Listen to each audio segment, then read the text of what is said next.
अस्सलाम वालेकुम and hi to everyone. आज हम CC 3.1 chapter 22 the weldability of the steel का जो पेज 16 है उस पर डिस्कस करेंगे। तो नंबर 1 में using the keywords given overleaf and you understanding write a brief account of the mechanism of H2 cracking in the heat affected zone of low alloy steels, indicating the various sources of H2 and briefly documenting its path to the haze and final explosion of the solution. Briefly documenting its path to the haze and final explosions from solution. यहाँ तक इसको देखते हैं। तो briefly heat affected zone cracking जो है वो किस वजह से आती है, और इसके अलावा और इसके कितने सोर्सेस हैं हाइड्रोजन क्रैकिंग, और हाइड्रोजन इंड्यूस होने के कितने सोर्स हैं, और ये किस तरीके से हीट अफेक्टेड जोन से बाहर आती है, इस पे डिस्कस करते हैं। तो लो एलॉय स्टील में हीट अफेक्टेड जोन की जो हाइड्रोजन क्रैकिंग है उसको कोल्ड क्रैकिंग मैकेनिज्म भी कहते हैं, और ये बिलो 300 सेंटीग्रेड से अफेक्टेड जोन में आती है, और ये डिपेंड करता है कि स्टील की टाइप्स कौन सी है। और इसके बहुत सारे मैनी सोर्सेस हैं, जैसे कि पेंट है, आयल है, ग्रीस वगैरह है, या फिर लॉन्ग या अनस्टेबल आर्क। और इसके अलावा प्लेट पे अगर मॉइस्चर है, how the martensitic structure in the form in the steel by rapid cooling from austenitic. तो रैपिड कूलिंग की वजह से मेटल जो है वो ऑस्टेनाइटिक से मार्टेनजाइट में किस तरह ट्रांसफ़र होता है। और जब हीट अफेक्टेड जोन की जो हार्डनेबिलिटी हाई होती है, then the transformations of the haze will be from austenitic to martensite, which a supersaturated solution of iron and carbon offer no solubility for H2. So this will be result in expulsion of the H2 from the solution and a high level of internal stresses occurring in the brittle microstructure that also offer no ductility. और सम steel में rapid cooling की वजह से मार्टेनजाइट structure जो बनता है, जब metal ऑस्टेनाइटिक से मार्टेनजाइट बनता है बिलो 300 सेंटीग्रेड पे। ये मार्टेनजाइट उस वक्त बनता है जब जो कार्बन है सोल्यूशन में ट्रैप होते हैं बिलो 300 सेंटीग्रेड पे। तो नंबर 2 में describe the reason why HSLA steel में be suffer from H2 cracking in the weld metal. तो high strength low alloy steel में हाइड्रोजन क्रैकिंग, वेल्ड मेटल में हाइड्रोजन क्रैकिंग किस तरह से आती है। H2 वेल्ड मेटल क्रैक में occur when welding HSLA high strength low alloy steel, और इसको हाई स्पीड लो अलॉय स्टील भी कहते हैं। These steels are microalloy with titanium, vanadium and are niobium, typically 0.5%.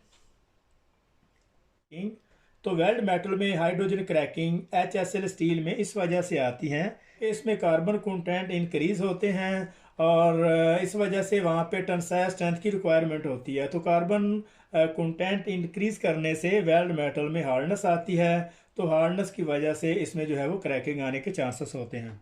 और वजह यही होती है कि जो कार्बन है उनसे टेंसाइल स्ट्रेंथ तो मिल जाती है, लेकिन मेटल में बहुत ज़्यादा हार्डनेस आ जाती है, और हार्डनेस की वजह से जो वेल्ड मेटल में हाइड्रोजन क्रैकिंग आती है। तो नंबर 3 में यहाँ पे describe the various method use to control hydrogen cracking including the use of the preheats and low hydrogen process and are consumables. यहाँ तक इसको देखते हैं। तो नंबर 3 में हाइड्रोजन को कंट्रोल करने के कौन कौन से मेथड है, किस तरीके से इसको कंट्रोल, और प्री हीट, लो हाइड्रोजन प्रोसेस और कंज्यूमेबल के अलावा और कौन से मेथड हैं जिनसे हाइड्रोजन को कंट्रोल किया जा सकता है। Use A low hydrogen process and hydrogen control consumable. Welding process और उसके जो कंज्यूमेबल हैं, वेल्डिंग प्रोसेस और उसके जितने भी कंज्यूमेबल हैं वो लो हाइड्रोजन कंटेंट उसमें रिक्वायर होते हैं। और इसके अलावा मैक्सिमम आर्क एनर्जी, और इसकी जो आर्क एनर्जी है उसको मैक्सिमाइज रखना होता है। और इसके अलावा इसकी जो टफनेस है उसको भी जहन में रखना कि कहीं वो जो है वो इंक्रीज ना हो।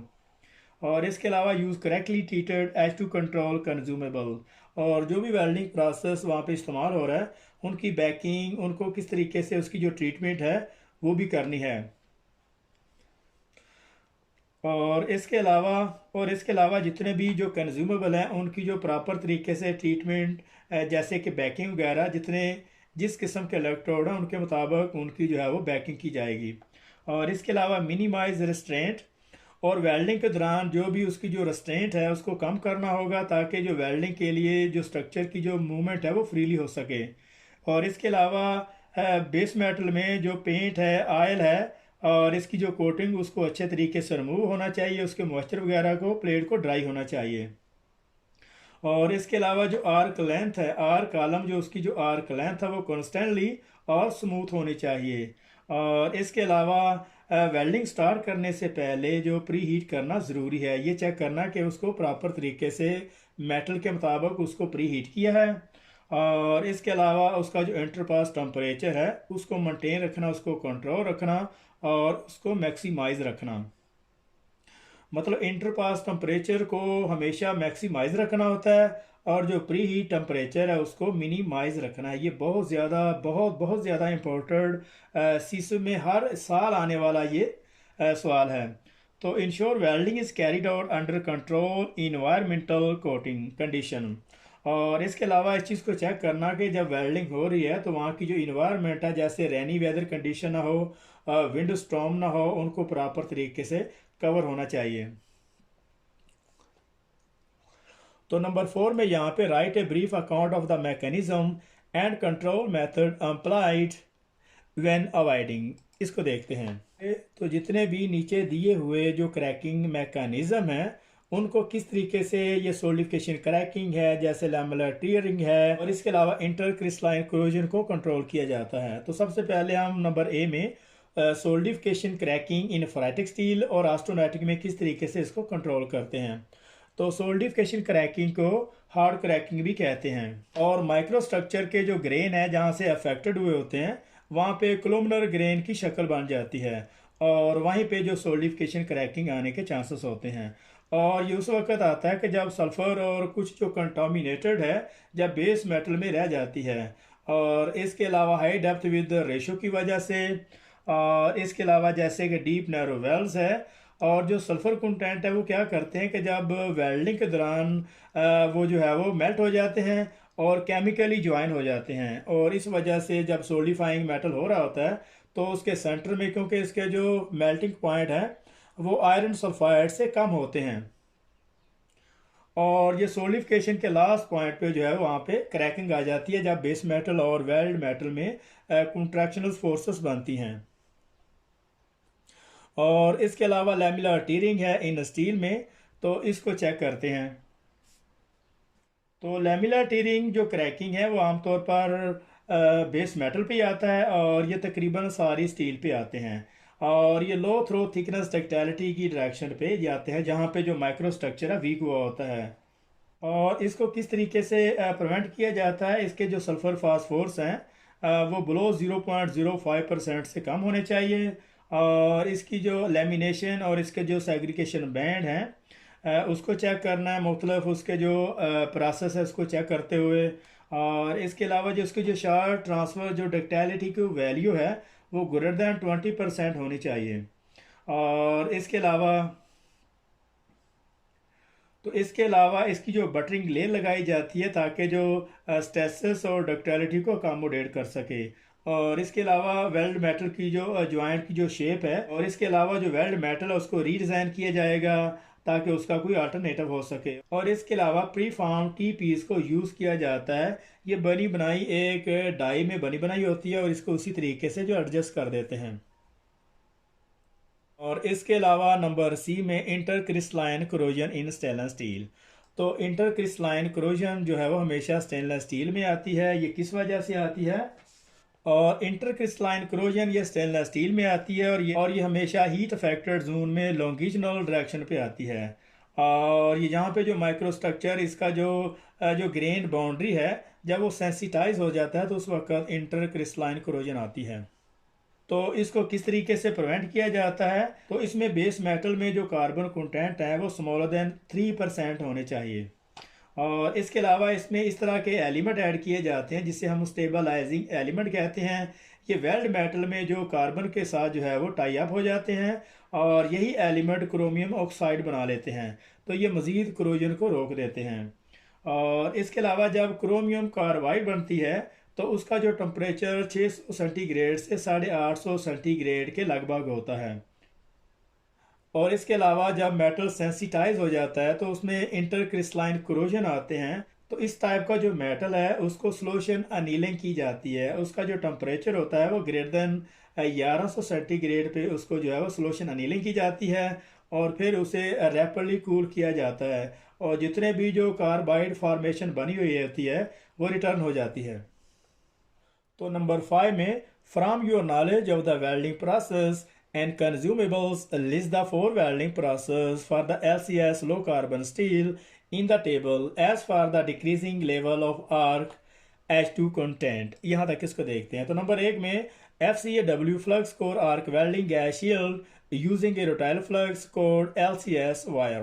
तो सबसे ज़्यादा हाइड्रोजन पाए जाने वाले जो वेल्डिंग प्रोसेस है जिसमें फ्लक्सेस वगैरह यूज़ किया जाता है, जैसे कि MMA वेल्डिंग प्रोसेस है और इसके अलावा FCAW flux core arc welding process और सबमर्ज आर्क वेल्डिंग प्रोसेस। और सबसे लो हाइड्रोजन प्रोसेस जो है वो टिग वेल्डिंग प्रोसेस है। SAW using a LCS wire with highly basic fine mesh agglomerated flux. और इसके अलावा नंबर सी में TIG using a LCS solid wire with argon shielding gas. और मिग वेल्डिंग प्रोसेस में using a low carbon steel solid wire with argon carbon dioxide shielding. तो अगर हम hydrogen की बात करें तो MMA वेल्डिंग प्रोसेस में यूजिंग LCS सेलुलोसिक इलेक्ट्रोड 6010 हम जिस इलेक्ट्रोड कहते हैं, इसमें already as a shielding gas जो है वो हाइड्रोजन यूज़ की जाती है। तो इन इलेक्ट्रोड को इस्तेमाल करने के दौरान बहुत ज़्यादा केयर की ज़रूरत होती है क्योंकि बेस मेटल को हाइड्रोजन से बचाना होता है और यही इलेक्ट्रोड में एज ए शील्डिंग गैस जो है वो हाइड्रोजन प्रोवाइड कर रहे होते हैं। तो इसके लिए बहुत ज़्यादा केयर की ज़रूरत होती है। तो नंबर 4 में यहाँ पे हम टिग वेल्डिंग प्रोसेस है और उसमें as a shielding gas helium argon या उसमें। इसके अलावा नंबर 3 में मिग वेल्डिंग प्रोसेस है। नंबर 4 में यहाँ flux core arc welding process है और नंबर 5 में सबमर्ज आर्क वेल्डिंग प्रोसेस। तो सबसे हाई और सबसे लो हाइड्रोजन कंटेंट जिस प्रोसेस में पाए जाते हैं उसमें टिग वेल्डिंग प्रोसेस है। सबसे लो हाइड्रोजन कंटेंट जिस वेल्डिंग प्रोसेस में पाए जाते हैं। क्वेश्चन भी बनता है कि सबसे लो हाइड्रोजन प्रोसेस इनमें से कौन सा है, तो वहाँ पे MMA इलेक्ट्रोड्स और इसके अलावा submerge arc welding flux core arc welding process या फिर इसके अलावा नॉन ऑफ देम। तो सबसे जो लो हाइड्रोजन प्रोसेस है वो टिग वेल्डिंग प्रोसेस है। तो जो सबसे ज़्यादा हाइड्रोजन जिन कंज्यूमेबल में पाई जाती है 6010 इलेक्ट्रोड हैं क्योंकि 6010 इलेक्ट्रोड में जो hydrogen as a shielding gas जो प्रोवाइड की जाती है। तो नंबर 6 में list the 4 factor associated with the occurrence of the hydrogen cracking indicating critical value. तो हाइड्रोजन क्रैकिंग जिस वजह से आते हैं वो 4 फैक्टर यहाँ पे जो है वो मेंशन करें जो बहुत ज़्यादा क्रिटिकल हैं। तो नंबर 1 में यहाँ पे हाइड्रोजन कंटेंट है और अगर hydrogen content greater than 15 ml पर 100 ग्राम है in the deposit weld metal में, मतलब एक वेल्ड बनाया और उस वेल्ड का टोटल उसको वेट करते हैं और पर 100 ग्राम में अगर उसमें hydrogen content greater than 15 ml है तो फिर उसमें क्रैकिंग आने के चांसेस होते हैं।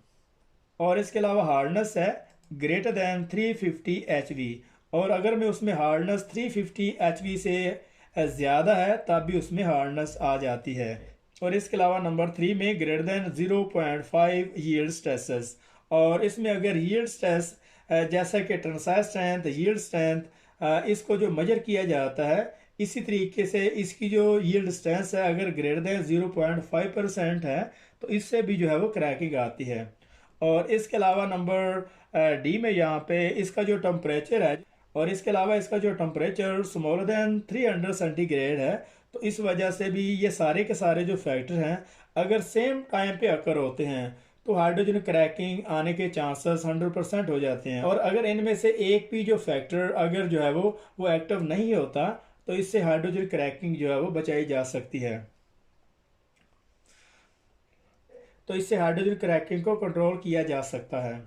तो यहाँ पे 22.16 the weldability of the steel का जो चैप्टर है यहाँ पे ख़त्म हो रहा है।